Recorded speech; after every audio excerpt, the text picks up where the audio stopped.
One of the founding principles of the United States legal system is that every single person is equally entitled to due process. It's one of the most amazing things that mankind has been able to unearth from the principles that exist somewhere in the ether. Now, the Brookline city manager, Curt Boganey, said the officer who apparently accidentally shot Daunte Wright is entitled to due process. Reasonable statement in accord with U.S. law. Hours later, the city council of Brookline voted to fire him. Question for you guys.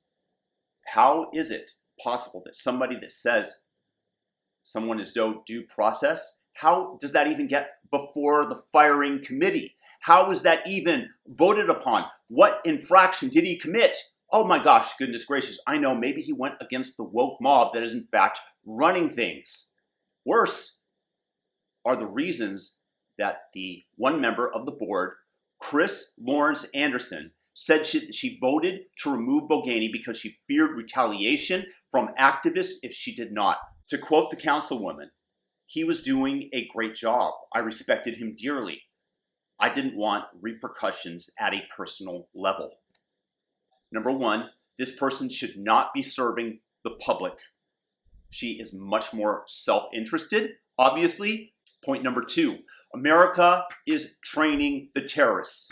Literally, terrorism is violence or the threat of violence that will yield a desired political outcome or result.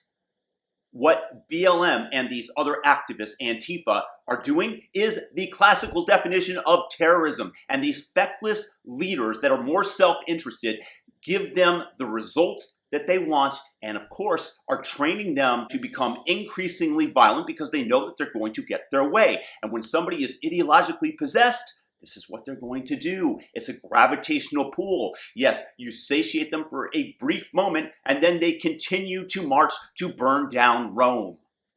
Point number three.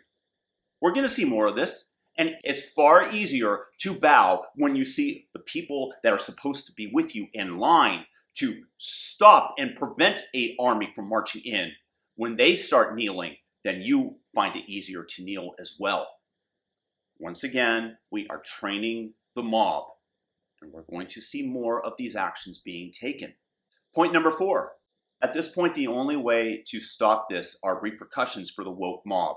And we're talking about both physical repercussions when they attack the police, when they attack another individual, and legal when they attempt to burn down and destroy businesses and houses. Now, the media are going to cover for them. And they are one and the same. The media wants to foment more of this insurrection, more of these riots, because they get ratings off of them. And that's not the only reason. Some of these people are just ideologically aligned and possessed by what isn't factual. When you take a look, they asked the former police chief, as of a day ago, why he dispersed the mob. And when he declares that it was a riot, they try to shout him down and say, "Don't say that, you can't say that." What was your decision to issue a dispersal order while they were peacefully protesting in front of the police station? What led to you to issue a dispersal order, and then on the back end of that 10-minute dispersal order, then to issue out CO2 canisters and gas for the crowd? So, can you talk to us yeah, about just so everybody's clear, I was front and center at the protest, at the riot. We did not. It was a protest, not a riot. Don't do that. There was no Okay. riot at the There was.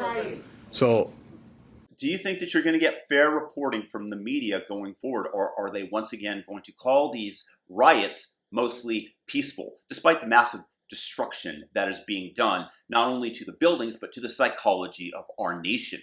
Racial animosity is right now this political cudgel, and we have let it loose in America, and it is destroying us. They removed Trump from office, brought Biden, who has re-injected critical race theory, back into the system.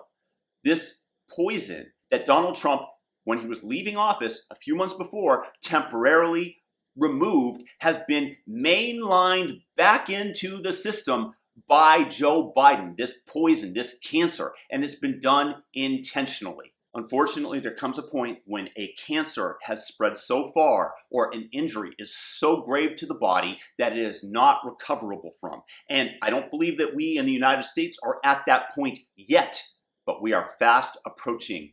What can we do? We stand up against this hatred that comes from the left-hand side of the aisle and the cowards that vote against their city managers for the crime of saying that someone is owed due process.